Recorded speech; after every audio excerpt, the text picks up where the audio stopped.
ஃப்ரெண்ட்வுட்ஸ் நேயர்களுக்கு வணக்கம்.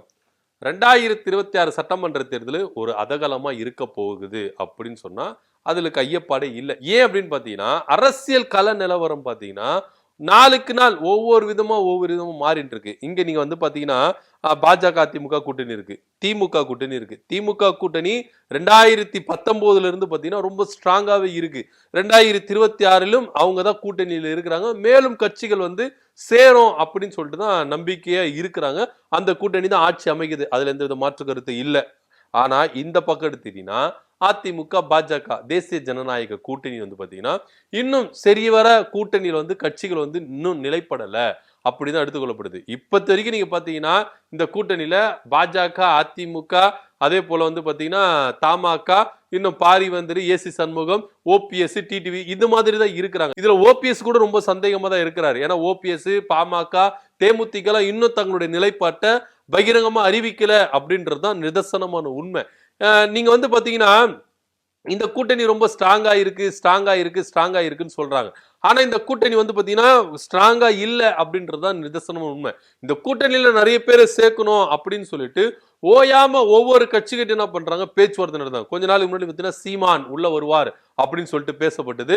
அது ரொம்ப பரபரப்பா பேசப்பட்டது. அதுக்கப்புறம் தமிழக வெற்றி கழகம் உள்ள வரும் அப்படின்னு சொல்லிட்டு ரொம்ப பரபரப்பா பேசிட்டு இருக்கு. ஆனா இங்க பாஜக என்ன நினைக்கிறாங்க அப்படின்னு பாத்தீங்கன்னா பாஜக என்ன இந்த கூட்டணி ஸ்ட்ராங்கா அமைச்சு இங்க நம்ம வந்து கூட்டணி இருக்கணும், கூட்டணி ஆட்சி அமைக்கணும் அப்படின்னு சொல்லிட்டு பாஜக ரொம்பவே என்ன பண்றாங்க, கான்பிடென்டா இருக்கிறாங்க. அவங்க கான்பிடென்டா இருக்கிறது வந்து தப்பு இல்லை, அது அவங்களோட கான்பிடென்ட், அதுல எந்த வித மாற்று கருத்து இல்லை.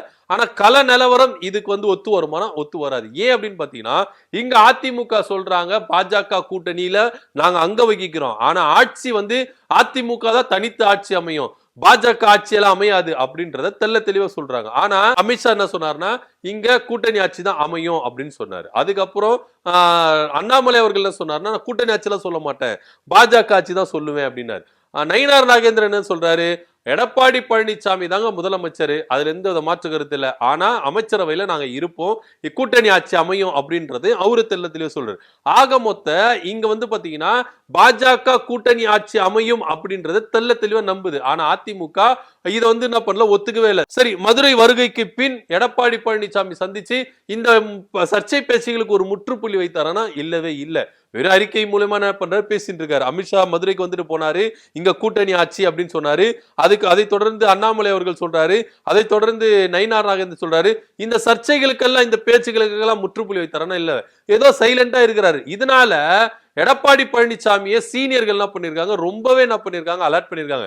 அண்ணே நீங்க எதனா கமிட்மெண்ட் கொடுத்துருக்கீங்களா, உங்க சைலண்ட் எங்களுக்கு பயமா இருக்குது, ஏற்கனவே கூட்டணி வச்சு வந்து ஒத்துக்கல, இப்ப நீங்க வந்து கூட்டணி ஆட்சி அப்படின்னு சொன்னாங்கன்னா யாருமே ஒத்துக்க மாட்டாங்க, எது இருந்தாலும் சொல்லிடுங்க அப்படின்னு சொல்றாங்க. ஆனா அவர் இல்ல அப்படின்றாரு. ஆனா இருந்தாலும் சீனியர்கள் நம்ப மாட்டாங்க, ஏன்னா சைலண்டாவே இருக்கிறாரு. ஒரே ஒரு விஷயம் தாங்க, இங்க வந்து பாத்தீங்கன்னா கூட்டணி ஆட்சி அமைக்கிறதுக்கு எந்தவித வாய்ப்பும் இல்லை அப்படின்றது அதிமுக தெல்ல தெளிவா நம்புறாங்க. இன்னொரு விஷயம் நீங்க எடுத்தீங்கன்னா பாமக எடுக்கலாம். பாமகல ஐயா அவர்கள் என்ன சொல்றாருன்னா அதிமுக கூட கூட்டணி வைக்கணும் அப்படின்னு சொன்னார். அன்புமணி அவர்கள் என்ன சொன்னார்னா இல்ல பாஜக கூட தான் கூட்டணி வைக்கணும் அப்படின்னு சொன்னாங்க. எதுக்கு நீங்க ரெண்டு பேரும் சண்டை போட்டுக்கிறீங்க, உங்களுக்கு அதிமுக கூட கூட்டணி வைக்கிறது தான் பிரச்சனையா, அப்படின்னா நாங்க அதிமுக உள்ள இழுத்துக்கிறோம் சொல்லிட்டு தான் பாஜக என்ன படிச்சு அதிமுக கூட்டணிக்குள்ள வந்துச்சு. இப்ப பாத்தீங்கன்னா ஐயா ராமதாஸ் அவர்களுக்கு அதிமுக கூட கூட்டணி வச்சா என்ன, பாஜக கூட கூட்டணி வச்சா என்ன, எல்லாம் ஒரே இடத்துல தானே இருக்கிறாங்க அப்படின்றத ஐயா அவர்கள் என்ன பண்ணிட்டாரு, அதிமுக கூட கூட்டணி அப்படின்ற ஸ்டாண்ட்ல இருந்து என்ன பண்ணிட்டாரு, விலகிட்டாரு.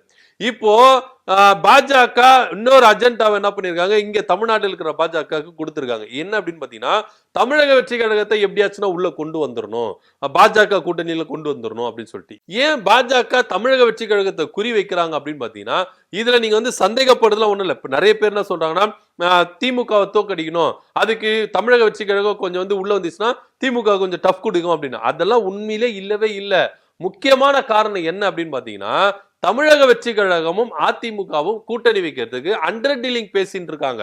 இந்த மேட்ரை பாஜக எப்படியும் மோப்பம் பிடிச்சிருச்சு. மோப்பம் பிடிச்சு என்ன பண்ணிருக்கு, நீங்க அதிமுக வெளியே வந்தாதானே நீங்க கூட்டணி வைப்பீங்க, எதுக்கு அதிமுக வெளியே வரணும், நீங்க உள்ள வாங்க, அப்ப எப்படி அதிமுக கூட்டணி வைக்குதுன்னு இந்த பாமகவுக்கு அதிமுக ஃபார்முலாவை எப்படி யூஸ் பண்ணாங்களோ அதே மாதிரி இப்ப தமிழக வெற்றி கழகம் அதிமுக கூட்டணி சேரக்கூடாதுன்றதுக்காக அதிமுக ஃபார்முலாவே இப்ப தமிழக வெற்றி கழகத்துக்கு கொண்டு வராங்க பாஜக. என்ன அப்படின்னு பாத்தீங்கன்னா இவங்க 2 பேரும் ரகசிய கூட்டணி வைக்க போறதா பாஜகவுக்கு தகவல் வந்துருச்சு. இப்ப பாஜக மேலிடம் என்ன சொல்லுதுன்னா, நீங்க என்ன பண்ணுவீங்களோ ஏது பண்ணுவீங்களோ நம்மளுக்கு தெரியாது. பாஜக கூட்டணியில தமிழக வெற்றி கழகம் உள்ள வந்துடணும் அப்படின்ற ஒரு ஸ்ட்ரிக்டான அஜெண்டாவை அமித்ஷா அவர்கள் பண்ணியிருக்காரு. தமிழ்நாடு பாஜக நிர்வாகிகள் கிட்ட கொடுத்துறாரு. இப்போ இங்க தமிழ்நாடு பாஜக என்ன பண்றாங்கன்னா விழிப்பிதுங்கி நிக்கிறாங்க. ஏன் அப்படின்னு பாத்தீங்கன்னா, தமிழக வெற்றி கழகம் உள்ள வரவே வராது அப்படின்றது இங்க இருக்கிற பாஜகவுக்கு நல்லாவே தெரியும். திமுக கிட்டையும் போகாது, தமிழக வெற்றி கழகம் பாஜக கிட்டே வராது. ஏன் அப்படின்னு பாத்தீங்கன்னா, இங்க விஜய் அவர்கள் தெல்ல தெளிவா சொல்றாரு, கொள்கை எதிரி எனக்கு பாஜக தான். ஏன்னா இவர் பெரியார தூக்கி பிடிக்கிறார். பெரியார சுத்தமா பிடிக்காதவங்க தான் இங்க பாஜக. அப்படின்றதுனால கொள்கை ரீதியால எங்களுக்கு செட் ஆகாது, உள்ள வந்தாலும் இந்த கூட்டணி நீடிக்காது அப்படின்றது தான் தமிழக வெற்றி கழகத்தோட ஸ்டாண்டா இருக்கு. அதனாலேயே இங்க உள்ள நடக்காது அப்படின்றது இங்க இருக்கிற பாஜகவுக்கு நல்லாவே தெரியும். ஆனாலும் இங்க அதிமுக பாஜக கூட்டணியிலிருந்து பிரிஞ்சு தமிழக வெற்றி கழகத்தோட கூட்டணி வைக்க கூடாது அப்படின்னா தமிழக வெற்றி கழகத்தை நீங்க உள்ள கொண்டு தானே வரணும். அப்ப உள்ள கொண்டு வந்துட்டீங்கன்னா பாஜக கூட்டணியிலிருந்து அதிமுக விலகி போயிட்டு யாரு கூட கூட்டணி வைப்பாங்க? இப்ப அதிமுகவுக்கு இருக்கிற ஒரே நம்பிக்கை தமிழக வெற்றி கழகம் தான். ஏன்னா பாஜக கூட கூட்டணியில இருந்தா நம்ம ஜெயிக்க மாட்டோம்ன்றது நல்லாவே தெரியும். அப்படி ஒருவேளை ஜெயிச்சா கூட நம்மள ஆட்சி செய்ய விட மாட்டாங்கன்றது அதிமுகவுக்கு நல்லாவே தெரியும். அதனால தமிழக வெற்றி கழகம் மட்டும்தான் ஒரே ஒரு ஸ்டாண்டு. இன்னிய வரைக்கும் தமிழக வெற்றி கழகம் பாஜகவை எதிர்த்துட்டு இருக்கு, அதிமுகவை எதிர்க்கல. ஏன் அப்படின்னு பாத்தீங்கன்னா, எந்த சமயத்திலும் அதிமுக பாஜக கூட்டணியிலிருந்து வெளியே நம்ம கூட கூட்டணி வச்சிரும் அப்படின்ற ஒரு நம்பிக்கையில தான் தமிழக வெற்றி கழகம் இருக்கு. ஆனா இத அமித்ஷா பிரேக் பண்ணுன்றதுக்காக நீங்க என்ன பண்ணுவீங்களோ ஏது பண்ணுவீங்களோ எனக்கு தெரியாது, தமிழக வெற்றி கழகம் பாஜக கூட்டணியில வரணும், அதுக்கு நீங்க எந்த எக்ஸ்ட்ரீம் லெவலுக்கு வேணாலும் போங்க அப்படின்னு ஒரு விஷயம் மட்டும். பாஜக ஒரு விஷயத்தை நல்லா ஒருத்தரை டார்கெட் பண்ணி சொல்றாங்கன்னா அவங்க கிட்ட எந்த ஒரு ஃபைலும் இல்லாம அவங்க சொல்ல மாட்டாங்க. விஜய் அவர்களுடைய ஃபைல் ஏகப்பட்ட ஃபைல் அமித்ஷா கிட்ட இருக்கு. அதனால தான் அவர் என்ன சொல்றாரு, நீங்க இப்ப சொல்லிக்கலாம் நாங்க கொள்கை எதிரி, அந்த எதிரி, இந்த எதிரின்னு. ஆனா நிர்பந்தம் வரும்பொழுது உங்களால எந்த எதிரியும் பார்க்க முடியாது, நண்பனாதான் ஆக முடியும் அப்படின்றது தான் நிதர்சனமான உண்மை. ஏன்னா அரசியல்ல யாரும் நிரந்தர நண்பனும் கிடையாது, நிரந்தர எதிரியும் கிடையாது. கொள்கை அப்படின்றது எதுவுமே நிரந்தரம் இல்லை, எப்ப வேணாலும் யார் வேணாலும் எப்படி வேணாலும் மாத்திக்கலாம் அப்படின்ற மாதிரி தான் இப்ப அரசியல் போயிட்டு இருக்கு. அப்படி இருக்கும் பொழுது தமிழக வெற்றி கழகம் ஒரு கட்டத்துல தேசிய ஜனநாயக கூட்டணியில் உள்ள வந்துரும் அப்படின்றதுல எந்த வித மாற்று கருத்து இல்லை. ஒருவேளை பாஜக அதிமுக தமிழக வெற்றி கழகம் கூட்டணி சேர்ந்து நிறைய கட்சி கூட்டணி சேர்ந்தாலும் அது முழுக்க முழுக்க பாத்தீங்கன்னா திமுகவுக்கு தான் பிளஸ்ஸா போகுமே கண்டி இங்க திமுக ஓட்டு செதறாது, திமுக தோத்து போகாது அப்படின்றதுதான் நிதர்சனமான உண்மை. ஏன்னா மாற்று அரசியல கொண்டு வரேன், அதிமுக திமுக தராத ஆட்சியை நான் கொண்டு வரேன் அப்படி இப்படின்னு வாய்க்கு வக்சனையா இவர் என்ன பண்ணிட்டாரு, தமிழக வெற்றி கழகத்தில் விஜய் அவர்கள் பேசிட்டாரு. இப்போ பழைய குருடி கதவை திரடி அப்படின்ற மாதிரி பாஜக கூட்டணியிலே போயிட்டு ஐக்கியமாயிட்டா இப்ப இவங்க மேல நம்பிக்கை வச்சுட்டு இருக்காங்கல்ல ஒரு சில நம்பிக்கையாளர்கள், அந்த நம்பிக்கை இழந்து போகும். அந்த நம்பிக்கை இழந்து போச்சுன்னா அடுத்த மட்டிக்கு அந்த ஓட்டு யாருக்கு போகும்னு பாத்தீங்கன்னா இங்க இருக்கிற திமுக கூட்டணிக்கு தான் ஓட்டு அதிகமா போகும். இங்க இருக்கிற ஓட் பெர்சன்டேஜ் அதிகமாக கண்டி கம்மியாகாது அப்படின்றது தான் நிதர்சனமான உண்மை. ஏன் ஒரு சிலர் தமிழக வெற்றி கழகம் பாஜக கூட கூட்டணி போயிடுச்சுன்னா அங்க இருந்து நிறைய பேர் என்ன பண்ணலாம், வெளியே வந்துறதுக்கான வாய்ப்புகள் அதிகமா இருக்கு. ஏன்னா இங்க பாஜகவை நம்பி யாருமே இல்ல தமிழ்நாட்டுல அப்படின்றது தான் நிதர்சனமான உண்மை. ஏன் இப்ப பாஜக காரங்களே குழம்பி போயிட்டு இருக்காங்க, அதிமுக பாஜக கூட்டணி சேர்ந்ததுனால யாருமே ஒட்டாம இருக்கிறாங்க, கீழ் மட்டத்துல யாருமே ஒட்டல.